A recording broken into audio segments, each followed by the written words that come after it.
वळ्यात पुढच्या बातमीकडे. लाडक्या बहिणींना 1500 रुपये देऊन बेवडे नवरे आणि भाऊ तयार करण्याचं काम सुरू आहे. हा महाराष्ट्रासाठी कलंक आहे अशी टीका संजय राऊतांनी केली आहे. तर नाईट लाईफ सुरू करून युवा पिढी बर्बाद करण्याचा पहिला उद्योग तुमचा होता असं प्रत्युत्तर मंत्री संजय शिरसाट यांनी दिलंय. लाडक्या बहिणींना 1,500 रुपये देण्यासाठी ती लाडक्या बहिणींचे भाऊ आणि नवरे यांना दारुडे करणार आहेत. दारू प्या.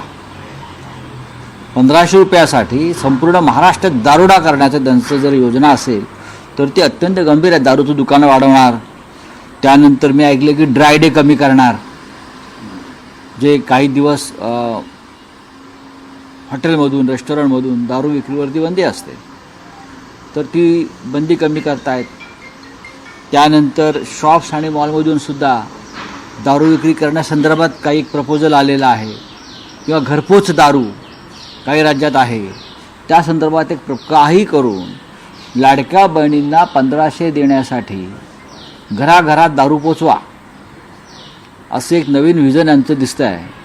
म्हणजे बहिणींना 1500 रुपये द्यायचे आणि त्या बदल्यात बहिणींच्या घरामध्ये बेवडे दारुडे निर्माण करायचे, नवरे भाऊ मुलं अशी योजना पैसे कमवण्याची दिसते आणि ही अत्यंत गंभीर आहे. महाराष्ट्राच्या प्रतिमेला कलंक लावणार आहे. अहो, यांनी जेव्हा सरकार होतं त्या टायमाला नाईट लाईफ सुरू करायचा प्रयत्न केला होता. आता 31ला काहीतरी 5 वाजेपर्यंत चालू राहणार तर त्याच्यावर आगडोम करता येते. आणि यांची कल्पना काय होती तर रात्रभर हे सगळं चालू राहिलं पाहिजे. नाईट लाईफचा कुणाचा प्रोग्राम होता, कुणाची कल्पना होती? त्यांचीच कल्पना होती ना. म्हणजे युवा पिढीला सुद्धा त्यांना बर्बाद कसं करायचं हे त्यांचा पहिला प्रोग्राम होता.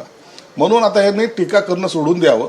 जे चांगलं काम करतात त्यांना थोडं पाठिंबा द्यावा आणि जर याच्यात काही जर तुम्हाला सूचना करायच्या असेल तर निश्चित त्या सरकारला केल्या पाहिजे.